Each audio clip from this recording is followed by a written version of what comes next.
Hello, and welcome to tonight's call with Congressman Jonathan Jackson. During tonight's call, we will be taking questions from constituents like you. To ask a question, please press star 3 now. You may also sign up for our newsletter at any point during the call by pressing star 6. Again, if you have a question at any point, please press star 3. And if you would like to subscribe to our newsletter, you may press star 6. With that, I will turn it over to Congressman Jonathan Jackson. Congressman, the floor is yours. Thank you very much, and it was a very special thank you to all of the constituents of the 1st Congressional District that have tuned in today. We are in some perilous times and some very unique times in our history. We're a nation that has a checks and balance form of government. This isn't a monarchy, it's a presidency. As your representative, I am a co-equal in the branch of government in the legislative body. We do not work for President Trump. We do not work for DOGE, Mr. Elon Musk. And what's happening now is that Mr. Trump is circumventing the rule of law. He is trying to use these executive orders to, in the words of Steve Bannon, flood the zone, to use muzzle velocity, to throw so many things at the courts at one time that the media cannot keep up. That's why you've seen in these first 30 days an unprecedented amount of executive orders as well as lawsuits and firings. Most notable is, why would you fire the inspector generals of these agencies? Why would you not hire accountants but hire hackers to come in and to go like a thief in the night into each one of these agencies? And I tell you, this has been a flurry. I was at the Capitol on January 20th when Mr. Trump was sworn in. What I saw felt more like a hostile takeover than an inauguration. There were 32 miles of fencing and caging all around the Capitol. The Capitol was on high alert for persons that could be affiliated with January 6th. On that day of January 20th, the president signed 78 executive orders, the most in history. 56 were rescinding President Biden's executive orders, and 52 rescinded orders.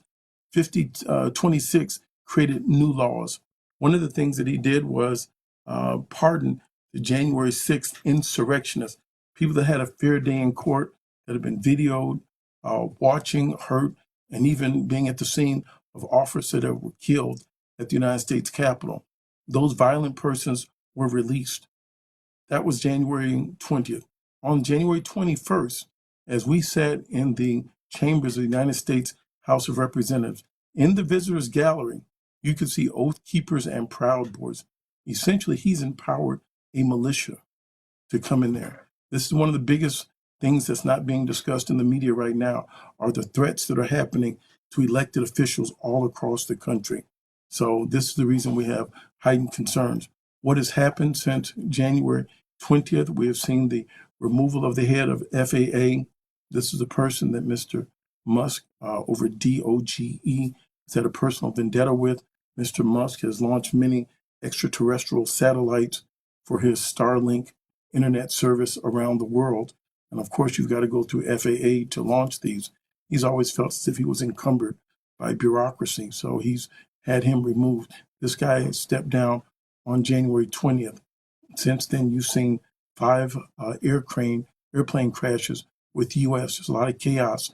The person that's over FAA was an NTV celebrity. These aren't even the top talent, people that have expertise in these fields. Mr. Pete Hegseth, a person that has a very shady past, that was a weekend journalist for Fox News. He is now over the Department of Defense. He had at most worked with 40 people under his management. Now he's over 3.5 million people versus public as well as private, almost $1 trillion budget. He is now the new head of the Department of Defense. So we're continuing to see the woman over the Department of Education. Mr. Trump says he hopes that she puts himself out of a job. They're coming in with a great disdain for civil service workers. This is the administration that has the most billionaires that we've seen, the wealthiest cabinet in American history.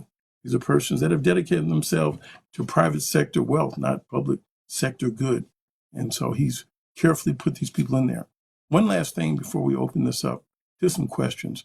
People have asked me a lot about Elon Musk and what can you do about the DOGE, the Department of Government Efficiency. Mr. Trump created an executive order, said he was creating a Department of Government Efficiency. This is unprecedented. This person has not taken a security background test. They have not filed out personal transaction reports that say the things that we own, where we may be conflicted. These are things that people in high office in our government normally have to fill out. He's not done any of that. He's a government contractor, as well as now being this efficiency person, whatever that means. But he's unilaterally cutting other people's contracts, but he won't cut his own contracts. So this is a conflict of interest. And so this is why there are 55 lawsuits that are in place around the country right now. 16 attorney generals, states attorney generals have filed lawsuits that was not accepted by Justice Chukka out of the Washington courts, which I disagree with her ruling, saying that she couldn't see necessarily who was harmed at this point. Well, the point is to stop them before they do more harm. That why are they in these systems? If you want to find fraud, waste, abuse, why don't you hire accountants? Why are you getting 19-year-old up to 26-year-old hackers? The 26-year-old, one of the 26-year-old hackers that works for Mr. Elon Musk, these are not government employees. That money is appropriated by the United States House of Representatives, the Congress. No money has been appropriated to this DOGE agency that has no oversight, that has no check, that has no balance. This has been a problem. So there are tremendous amounts of people that are coming out that want to see civil action. People have asked, well, what are the Democrats doing? This has been a flurry. This is a strategy. And I tell you, keep your eye on the big things that he's focused on. What he's done with USAID, which represents like 0.71% of our budget, that $40 billion isn't even a full percentage point. But for some reason, people are upset with our aid. If you think of military as hard power, having weapons and bombs and our military, this is America's soft power. America is a unique country in that we have excess capacity. We have the ability to feed the world, which is a true blessing, a true opportunity. This food goes to the poorest countries on planet Earth. And don't let it get lost on you that the wealthiest man, Mr. Elon Musk in the world, and the most powerful man, Mr. Donald J. Trump, have food in bins and malaria medicine and vaccinations in storage containers that are denying the poorest and the most vulnerable people this medicine. Malaria medicine, HIV medicine is sitting in storage bins in the poorest countries in the world that have these epidemics as well as these diseases that are running rampant. And you know about the issue with pulling people off of HIV drugs. If you hold back the medicine, then they become less resistant to be able to take the medicine again, and it's not as effective. So this is already causing deaths. This is America's soft diplomacy, being able to feed the hungriest people on earth, which gives us goodwill. After this crazy period, this aberration is over of this disastrous time in our history, people are going to find other resources, other countries to make better friends with, where they can have a steady supply of food and resources and friendship. So this is not making America first, as in leading the world with humanity. This is putting America with a very dark place in our future. The other thing I would tell you, of course, I'm very much concerned about the $36 trillion that we have in federal debt and the $2 trillion budget deficit. But this is why we are members of the Congress. Bring it to the floor so we can have a vote, so that we can have a discussion. You don't have to go in there and just try to nuke everything. We even saw what happened at the nuclear facilities where people were let go, emails were cut off, and then they realized some of these stations are undermanned and they need to rehire these people. We're seeing the same thing happen at the United States Department of Agriculture that also sees parts of the forestry in the United States of America, where people are being let go, where there are 1,000 professionals that were let go that coordinate with 5,000 volunteers. those professionals have to share with the volunteers where they can be of service. They have to train people in order to be a good volunteer. They've been let go. And we're seeing this after agency.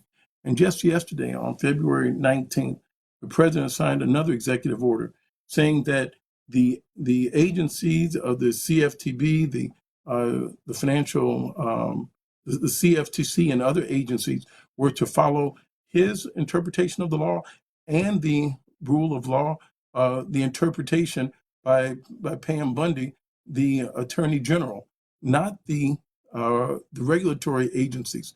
This is specifically, these agencies were put in place to be at an arm's distance from the president so that this would be above political fray.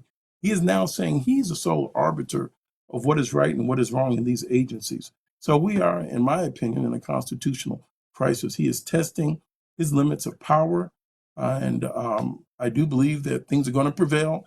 One date I want you to be focused on is March 19th. March 14th. March 14th is the date that we will have reached past our debt ceiling.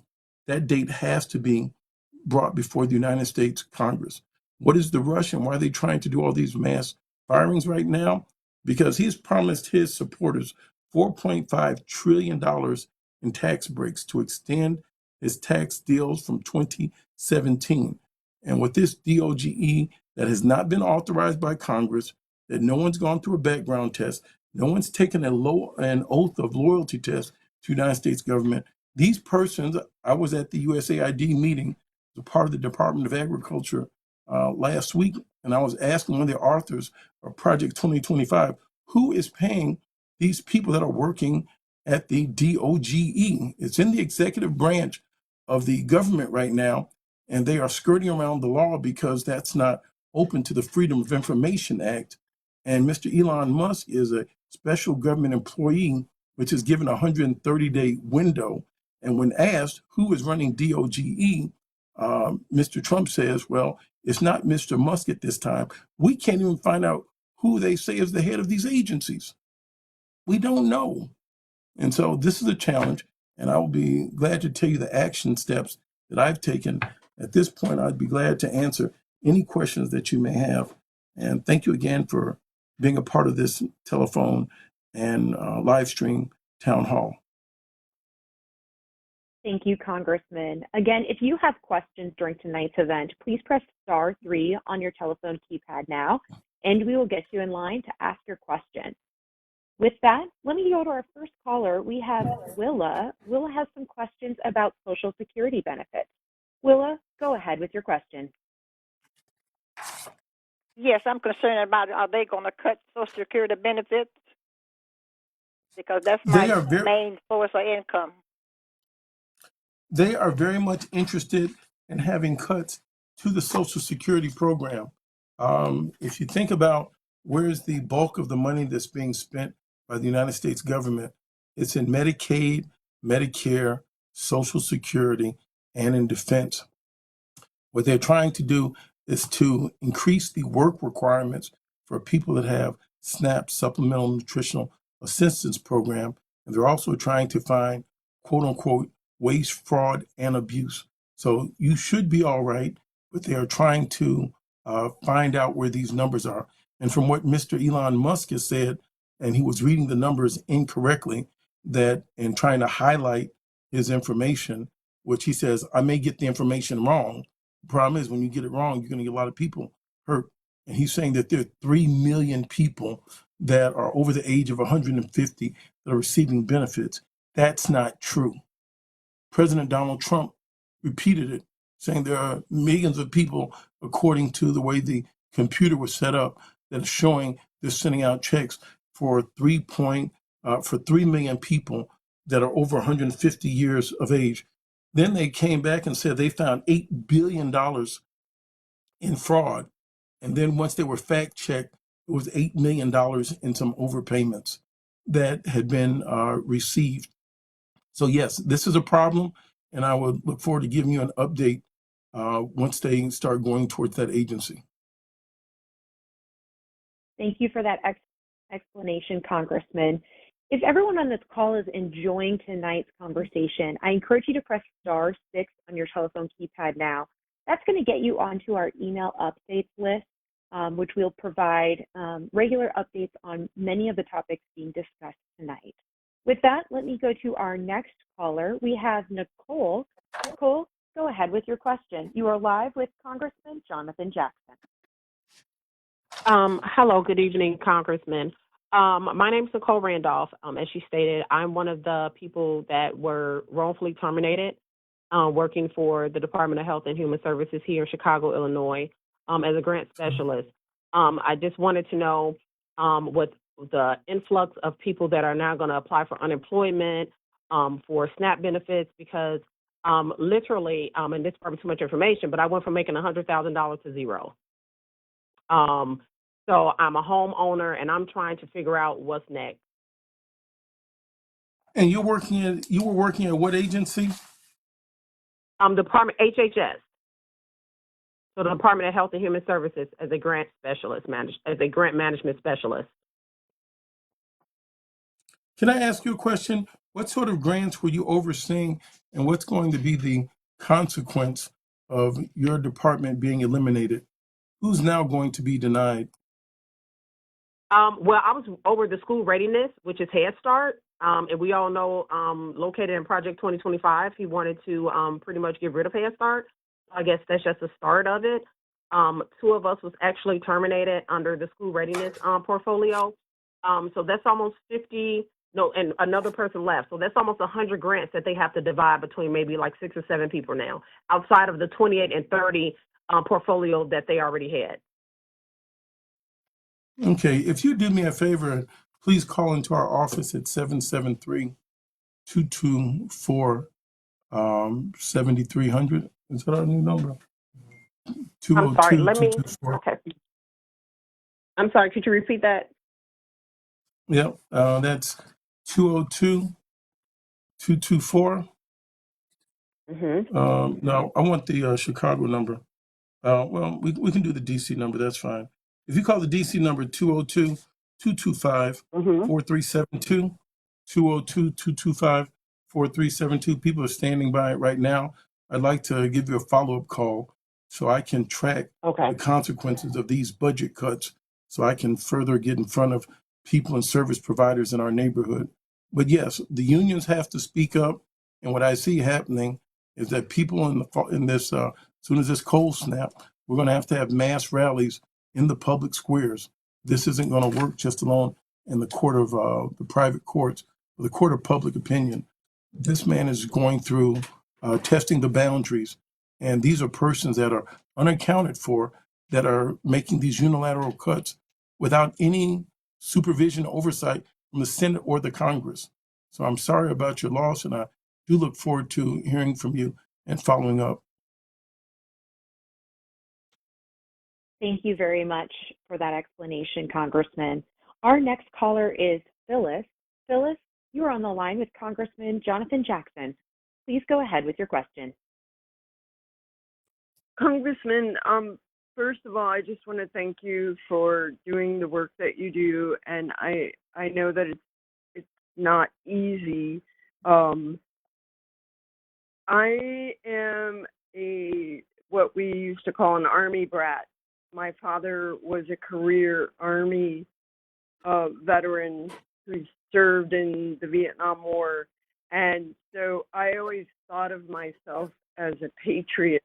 But what people now define as a patriot, I realize is not the same as what I was raised on. I really want to know from you, sir, what can we do to fight back against this travesty against our country? My father fought, served honorably, and so many others, and it just really tears me apart to see what's happening to our country. And I know so many people that don't agree with me and that do.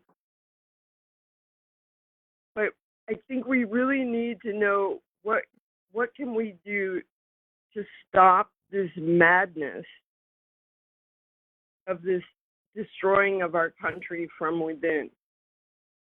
So if you could please, sir, tell me, what do we do? Well, thank you very much, Phyllis. One thing you can do, if you look and see how the votes are coming in for these nominations, the Democrats have opposed them, and the votes are coming in 52 to 48. 52 Republican votes for the confirmation, straight down their party line, versus the 48 Democrats. I would tell people first to call 202 224 3121. 202 224 3121. Find one of the Republican senators. Don't call the Democratic senators. They're voting in your interest. Call the Republican senators tomorrow. Call each and every one of them and saying, you're voting against my interest. And some of the votes that they're taking don't even align with their values. Some of the people have received threats. And so these aren't threatening calls. These are concerned citizens and constituent calls. But there's an enormous amount of fear that's going through the Republican Party right now. And people are on their edge. By calling the Senate, this starts giving them a real-time touch and feel from citizens that you have a right to call their offices and say, why are you voting for this person? Mr. Kash Patel, who just got confirmed today, has sworn retribution and revenge on behalf of anyone that was involved in any case that touched January 6th insurrectionists or that was in the media that spoke unfavorably of Mr. Trump. This is going into a very dark era. I would also tell you to please email and write. We see the mail. I would tell you, when we have demonstrations, find a place to be a part of an organization that is going to do demonstrations. We have to confront people at these agencies and share in our right to protest, to have the freedom of speech to let them know we're not sitting back and watching this. So that's the short order of what I can tell you. We're going to do a series of town halls, and I ask that you tune back in, and I'll give you further information on some action steps I've specifically done. I'd like to share those at the end of the program one time, if you would, Ms. Phyllis. Thank you very much, Phyllis, for that question. Our next question comes from William. William, you are live with Congressman Jonathan Jackson. Please go ahead with your question.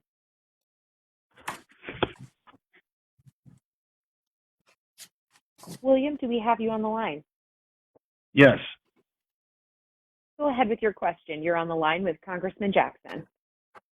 Well, my question was, I had another question, but it's a critical question that I've been thinking about for some time, because I know the Supreme Court has given, has basically said, a president has more power, has been granted more power, I guess, than Article 2 of the Constitution. And I'm also asking,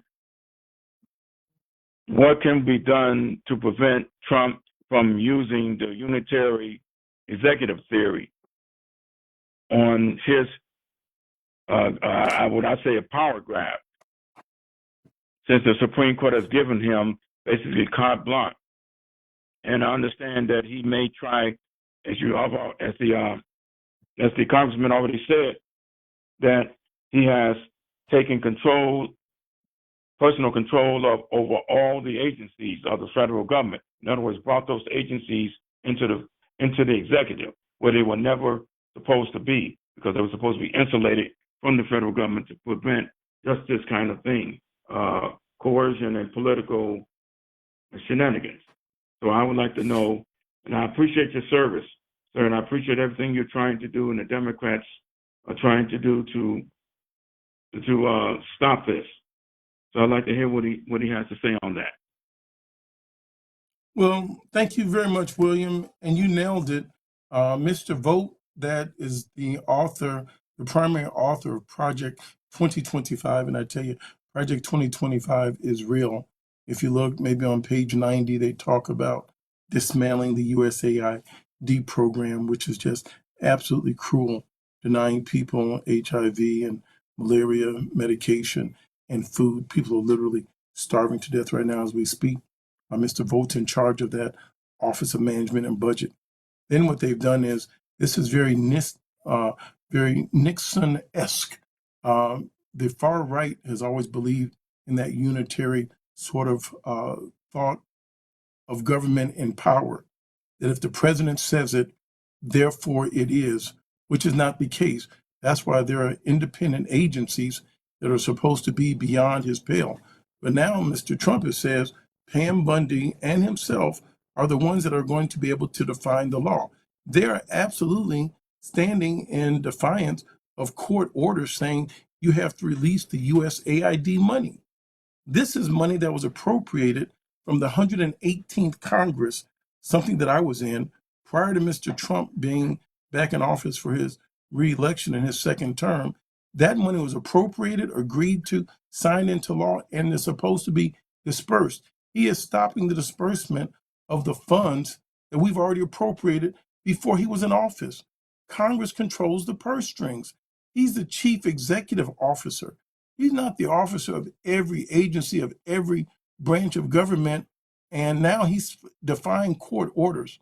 And he's even said, well, who can stop him because he says the courts, they don't have a police department or an army. So it's a very dark period of time. But I would tell people, stay encouraged. First of all, call the United States senators. One of the beauty of our system is that there are 100 United States senators. And every 2 years, 1/3 of the United States Senate is up for re-election. So I'm counting it down. I think it may be 618 days now until the midterm elections. Those senators, 1/3 of them are going to be up for re-election. You have to voice your displeasure when you call 202-224-3121 and say, I'm very much concerned about it. And you can call people that aren't in your district. These are federal representatives. We represent the whole of the United States. We come from one particular area, but you can call any senator, just go down the list, and they can be in Montana, Alaska, Vermont, Florida, and tell them that you're concerned, that you're a concerned citizen, and you will work to unelect them for falling over and not living up to your oath of office, to make sure there's a check and balance. This man is getting away with breaking the law, President Trump, at this time. So thank you, and you're spot on. Nixon and the far right has been under this belief of a unitary source of government, and it's incorrect, of presidential powers. Thank you. And we appreciate everyone's questions this evening. Next, we're actually going to ask a question of you. We have a poll question on tonight's event to help keep this interactive and get your feedback as well as the Congressman. So with that, let me ask you our first poll question of the evening. What Trump administration decisions have concerned you most? Press 1 on your telephone's keypad if it's allowing Elon Musk control of the Department of Government Efficiency, or DOGE. Press 2 on your phone's keypad if you believe it is President Donald Trump's federal spending freeze. Press 3 for USAID, or United States Agency for International Development, shutdown. Press 4 for the Consumer Financial Protection Bureau, CFPB, shutdown. Or press 5 for a potential Department of Education shutdown. Press 6 if you are unsure. Let me repeat that question and our options one more time for you. The question is this: what Trump administration decisions have concerned you most? Press 1 for allowing Elon Musk control of DOGE. Press 2 for President Donald Trump's federal spending freeze. Press 3 for USAID shutdown. Press 4 for the CFPB shutdown. Press 5 for the potential Department of Education shutdown. And press 6 for other. With that, let us go back to the phone lines. Our next question is Elizabeth. Elizabeth, go ahead with your question. You are live with Congressman Jonathan Jackson.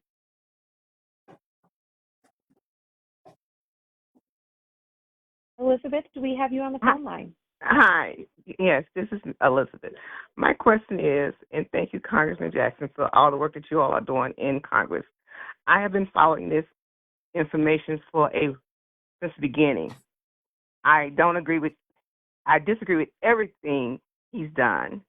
And you hit something on the head that I don't think any of us was aware of, that there is a militia that's walking around the White House, which is, I feel, is the one that's threatened all the representatives and congressional people in Washington. My question is that the reason why all the Republicans who control the House and the Senate are pushing and agreeing to everyone that he has put forward for the confirmation hearing? Kennedy, I've looked at, he does not qualify. Kosh does not qualify. The young lady who he put that is friends with Russia does not qualify. Each and every one of them that he has put in place does not meet any of the qualifications that are required in order for you to hold those seats. Kennedy has a debt that is so extremely high that he has not even paid, yet and still he is over DHHS, which has a huge field to follow. And I have been looking at all of my former colleagues who are federal employees who have been forced to resign, whose positions have been taken away from them. What do we do in regards to that, and what do we do to stop him from taking away the Social Security, Medicare, Medicaid, as well as food stamps from those who need it and those who are currently going to be homeless and won't have nothing to eat? What do we do with all of this to stop them? I mean, I know you gave out the numbers to get in touch with all these all these other congressmen and senators who are not even Democrats, and I do notice that all the Democrats are voting against at the confirmation hearing. I noticed that, and I noticed that there are some Republicans who are voting against him. But what do we do about the rest of them? How do we stop him? How do we get Dodge out of everything? You know, it's interesting. What's happened with the DOGE, and again, I have to repeat it, is that it's not a government agency. They've been giving access to the Office of Personnel Management. They've been given access to the IRS. They've been given access now to the Department of Education. They're being given access to pretty soon to the health records. Mr. Musk is a private citizen elected to nothing. He's not taken an oath of office. He's not had to do personal transaction reports. Everyone that you see that's in the federal government, to keep up with ethics, we have to sign over our personal transactions so that you can see if we have a conflict of interest. He's been shielded from that. Mr. Trump has shielded him.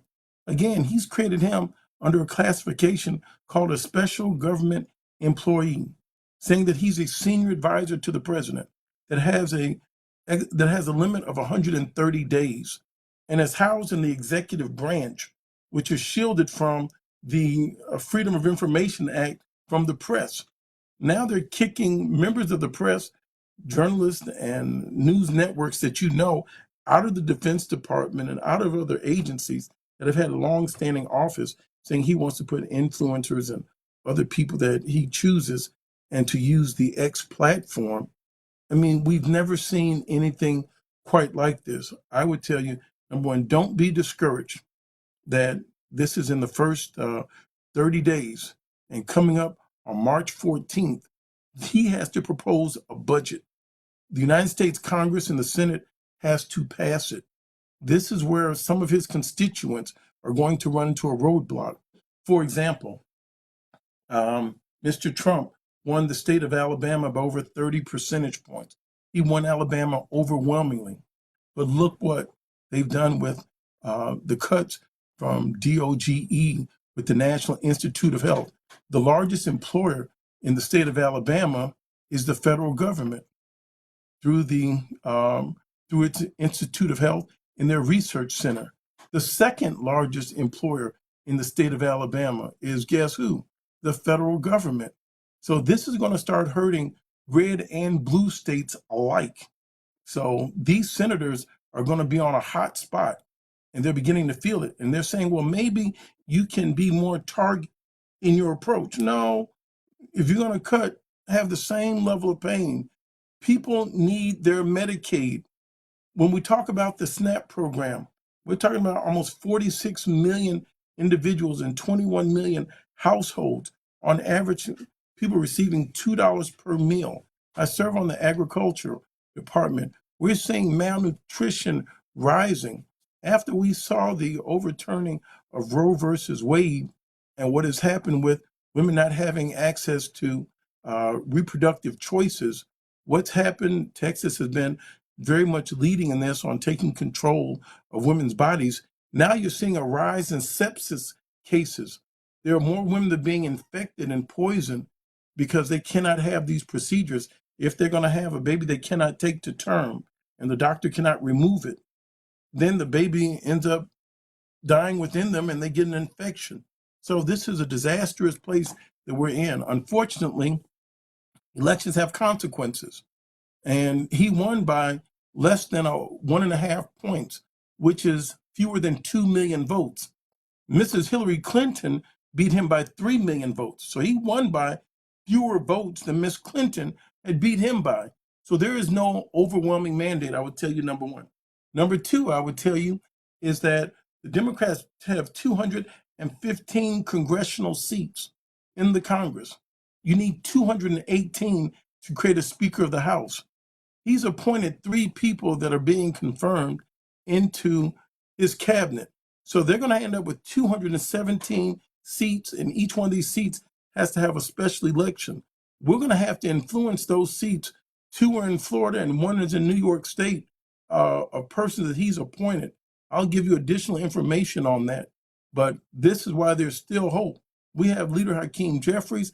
He's just 3 seats away from being able to become Speaker of the House, and this will shut down all this madness. Speaker Mike Johnson doesn't have the guts to stand up to Donald J. Trump.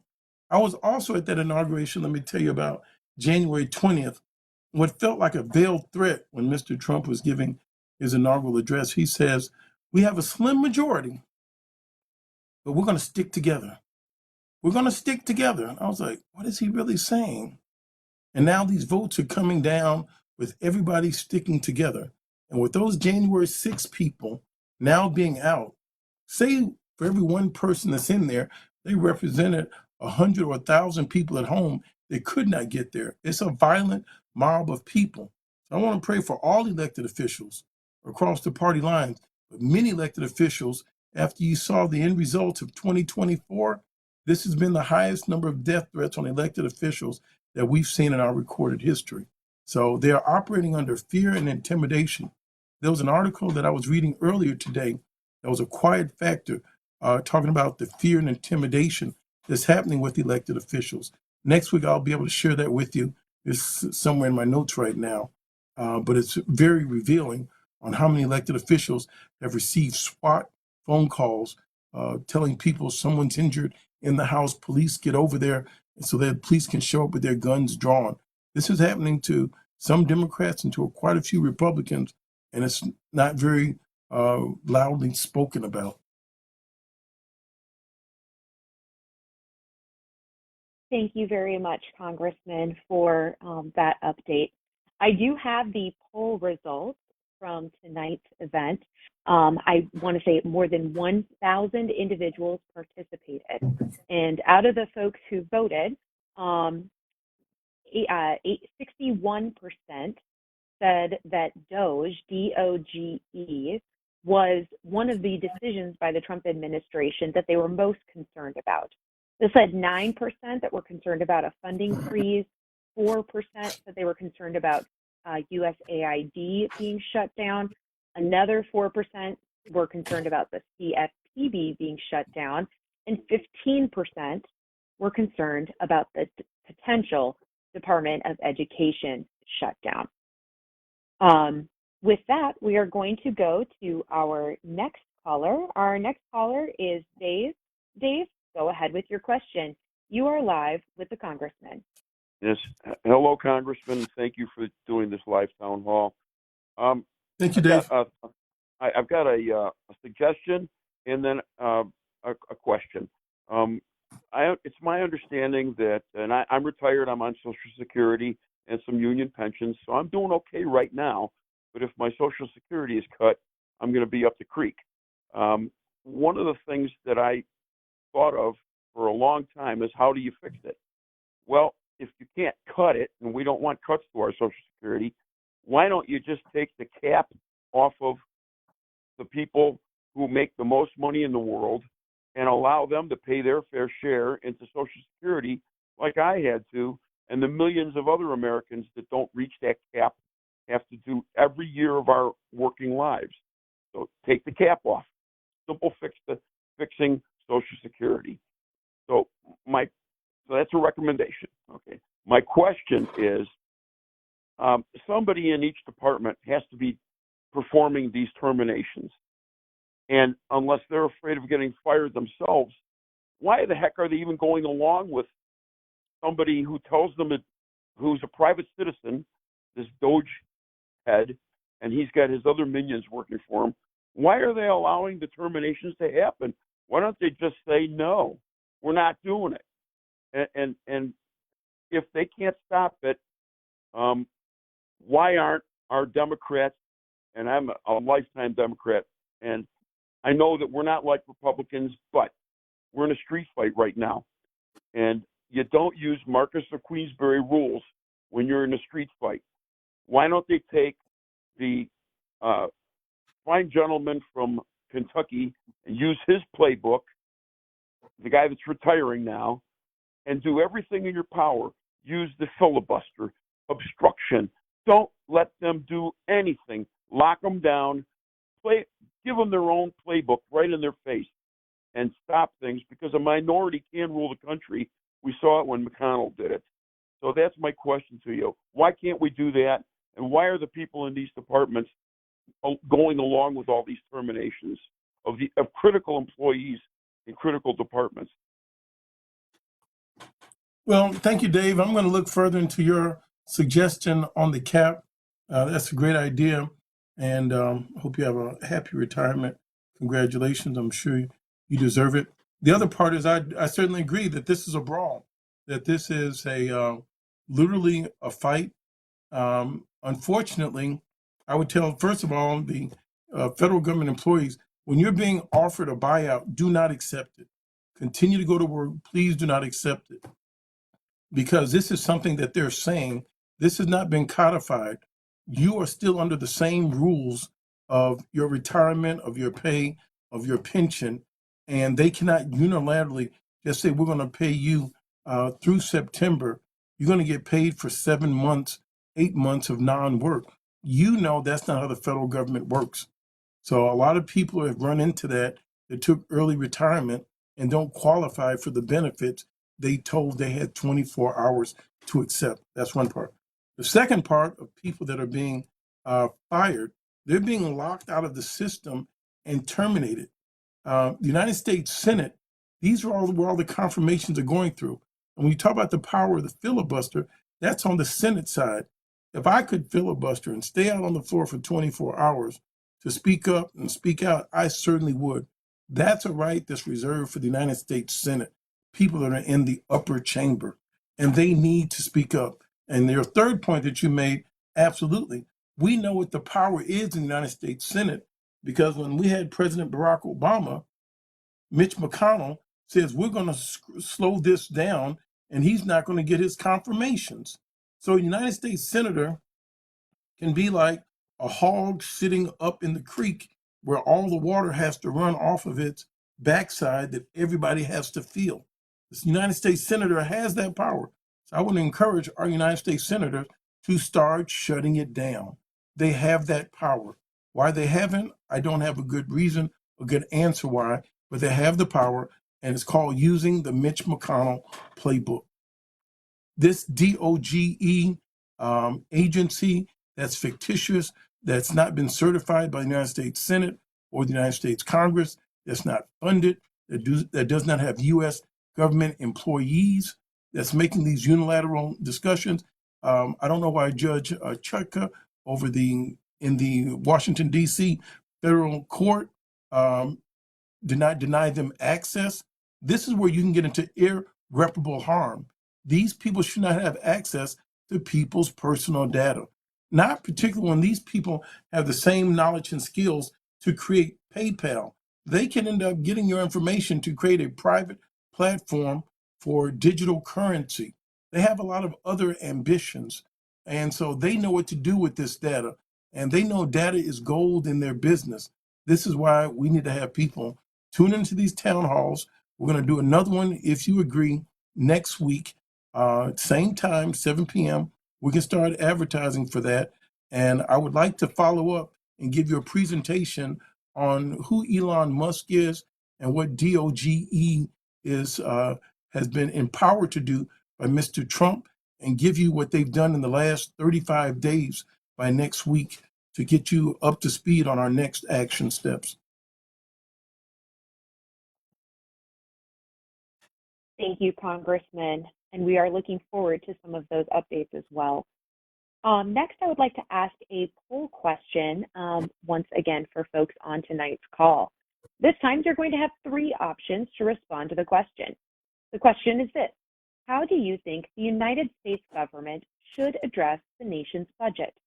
Press 1 on your telephone's keypad if you believe it should be through bipartisan compromise by the people's representatives in the House and Senate. Press 2 if you believe it should be entrusting Elon Musk. Press 3 for other or I don't know. Let me repeat that question one more time for you. The question is this: how do you think the United States government should address the nation's budget? Press 1 for a bipartisan compromise by the people's representatives in the House and the Senate. Press 2 for entrusting Elon Musk. And press 3 for I don't know. We're going to come back to those poll responses in just one moment. But in the meantime, let's go back to the phones. We have Emma on the line. Emma, go ahead with your question. Okay. My question is, actually, I've changed it a little bit. And my question is, even though Trump and Musk can't ignore the courts, or they are ignoring the courts, cannot the judge jail or fine any worker that does not go along with their order? For instance, somebody who works for the U.S. aid, if the judge says to put that money back, can't the people under Trump and Musk put that money back or get fined or jailed? Well, yes. The problem that you have now is that you have the chief executive officer, the President of the United States, whose job is specifically entitled the Commander-in-Chief of the Armed Services, now has radicalized the Justice Department with a Pam Bundy, with a Mr. Kash Patel over the FBI, with a Gabby Tolbert, now over the intelligence agency. He has solidified a grip on our national intelligence and our military. So this is the person that's supposed to enforce the law. At the same time, he has removed the Department of Civil Rights out of the Justice Department. So there are fewer people and places that you can call to go for justice. He's the same person that's mandating by executive order that you cannot teach anything with diversity, equity, and inclusion. It's so bad that the National Guards in the state of Maryland, where Frederick Douglass was born, raised, lived, could not participate in a Frederick Douglass event in his honor during African American History Month. I mean, he has gone beyond the pale in every way. The article, let me pivot for one moment, that I was talking about earlier, it's in Vanity Fair for February 19th. It says they're scared, SHITLESS, close quote, the threat of political violence informing Trump's grip on Congress. So there's a detailed article in Vanity Fair on February 19th, 2025, that goes to show you what's not being widely discussed on the media. But yes, what they are doing, those young hackers that are going in and going through people's government files specifically, those young men should be jailed. You don't have authorization. You're not a government employee, but no one is enforcing the law right now.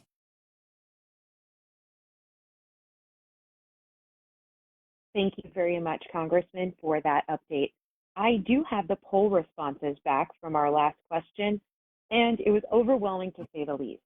88% of individuals on this call believe that a bipartisan compromise should be used to address the nation's budget. With that, let me go to our next caller. We have Joseph. Joseph, you are on the line with Congressman Jonathan Jackson. Please go ahead with your question. Good evening, Congressman Jackson, Joseph Michael Carr, South Shore. Two things. First of all, thank you for your public service, and then also thank you for hosting this town hall.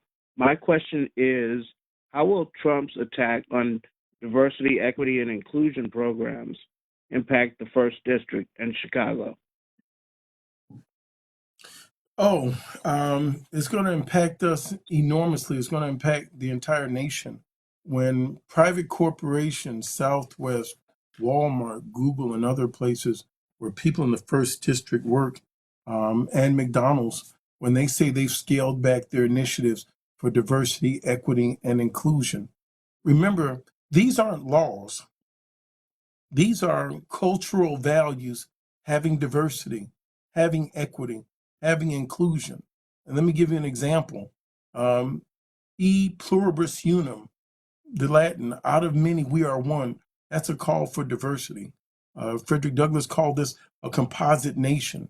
We look at equity, equality. That's the 14th Amendment. That comes after the 13th Amendment that abolished slavery. This is why we also need to teach American history made whole is simply what African American history is, because it was deleted, distorted, and denied to our white brothers and sisters as well as to us. When we talk about inclusion, we're talking about accessibility. One thing I just saw today in the Department of Agriculture, there was a memo that was sent out called DEIA, which is diversity, equity, inclusion, and accessibility. They're talking about challenging those that need an additional chairs and other apparatuses to get into buildings. Like, they're even dealing with the accessibility issue of people. So when you open up what is diversity, equity, and inclusion in the world that we're moving towards, why is that very important to focus on? This is a lens for us to look out by diversity, equity, and inclusion. In 2050, in 25 years from now, 1 in 4 human beings on planet Earth are going to be of African descent. The numbers are already in. That's fewer than 10,000 days from now. This helps us align our future with our marketplace, with the focus that we have. This means that we should be able to look forward and not backwards. This isn't something looking back. This is a voluntary aspirational program. So yes, you should patronize people that are aligned with your values, that stand up for diversity, that stand up for equity, stand up for inclusion. This is not a law. This is an aspirational program, and they are eliminating it. That is a problem. So I would tell you, your dollars ought to match the people that are in line with your values. How is it going to affect us? Our children and our students that are now going to be finishing school are going to have fewer places that are going to welcome them to have employment. As we look at nursery schools and elementary schools that may have an enrichment program targeting, helping young African American boys or girls, now those programs are going to be eliminated that have any part of federal funding. I'm already hearing about it from the YWCA and other agencies that have something for enrichment programs. Those are being eliminated out of the Department of Education that have DEI. So when he says remove everything that has DEI, it's so comprehensive, it's too broad, and it's going to have to deal with children with some disabilities / different abilities. It's going to have to deal with women's programs. It's going to have to deal with young African American, Latino, Asians, and everyone. So this is something that we're definitely going to have a lot of focus on. Last week, 2 weeks ago now, I told you I was at the January 20th for the president's inauguration in the Rotunda in Capitol Hill. I was sitting there and couldn't believe the things that were coming out of his mouth in his attack. Those 78 attacks that he put on the executive orders, and specifically going after DEI. That's what's made our country better, stronger, and he's opposed to it because it's working. My colleague, Congressman Cleo Fields, the great state of Louisiana, we formed 7 days later after that, a diversity, equity, and inclusion caucus to be a resource for corporations. We're going to let them know that this is an aspirational program. We stand with those corporations to let them know they have their freedom, they have their rights to pursue their shareholder value and to stand up for their constituents, to stand up for their customers in a way that they deem fit, that the federal government cannot tell a private corporation how you can manage your workforce. That's legal. Why is he going to this extreme measure to cut these programs out when they're enhancing everyone? They're good for the nation. They're good for our community. They're good for the world. And that's who we are, a composite nation of many races, ethnicities. And we're not going back in time where they're going to delete us, distort, and propagandize our history. There's a group of people around here that are South Africaneers, as in Elon Musk and Peter Thiel and Mr. Sachs. These people were born and raised in South Africa, and you can begin to see that their behaviors is infecting the president's mentality and his consciousness. What do I mean by that? While we were talking about a free South Africa and a free Nelson Mandela, there were people that are saying he needs to be locked up, that there should be a minority rule over South Africa. These are those spiritual ancestors that happened in our lifetime. Mandela didn't get out until roughly 1999. That this is modern history, where the United States was trading partners with the last minority group of people controlling a majority. So this is a problem. And that's why I would say DEI is a huge issue. I'm hearing about universities firing teachers, professors. These are going to be inhospitable and unwelcoming places for our young students and athletes. I'm going to end up talking with quite a few of those. I'm going to encourage those young athletes, go to a school that also shares your value. If your school is taking away diversity, equity, and inclusion, maybe you don't need to go there to play basketball or football. Go to a school where you can also get a good education and they have respect for your history and your culture. Thank you very much, Congressman. Unfortunately, we are running out of time. Did you have any closing remarks that you would like to leave tonight's callers with? Yes, thank you so much. I look forward to hearing from you, and I look forward to us continue this conversation next week.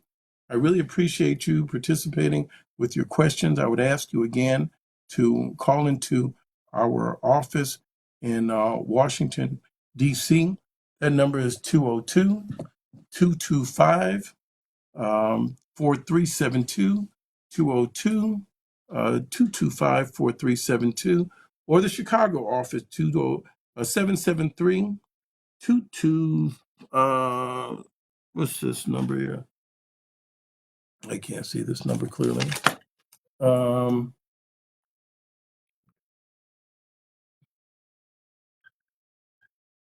Just tell me the number.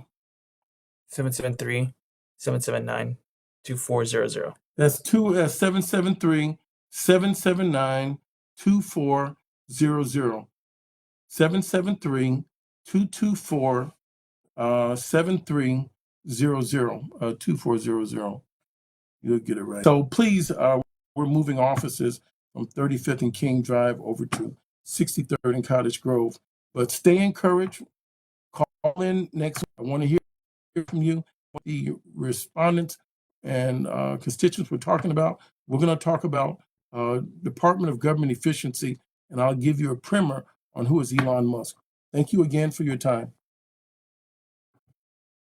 And thank you, Congressman, for that wonderful update. Thank you, everyone, for joining tonight's telephone town hall with Congressman Jonathan Jackson.